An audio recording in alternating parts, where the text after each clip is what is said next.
वायू प्रदूषणावर हायकोर्टानं मुंबई आणि नवी मुंबई महापालिका आयुक्तांवर पुन्हा एकदा ताशेरे ओढलेत.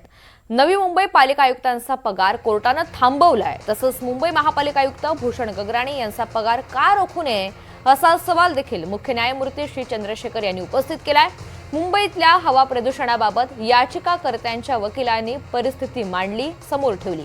काही बातम्यांच्या आधारे त्यांनी सांगितलंय की शहरामधील वृद्ध आणि लहान मुलांवर यांचा वाईट परिणाम होतोय. 30% रुग्ण वाढलेले आहेत. ते पुढे म्हणालेत की पालिकेनं लावलेला एअर क्वालिटी मॉनिटरिंग सिस्टम या सेंट्रल सिस्टमशी जोडल्या गेलेल्या नाहीयेत. त्याचवेळी कोर्टानं जोरदार आक्षेप पालिकेवर नोंदवला. पुढच्या 3 तासात पुन्हा या प्रकरणी सुनावणी होणार असून कोर्टानं पालिकेला सांगितलंय की सप्टेंबर ते आतापर्यंत किती मॉनिटरिंग सिस्टम्स बसवलेत याची आकडेवारी आणि त्याचा डेटा मागितलेला आहे.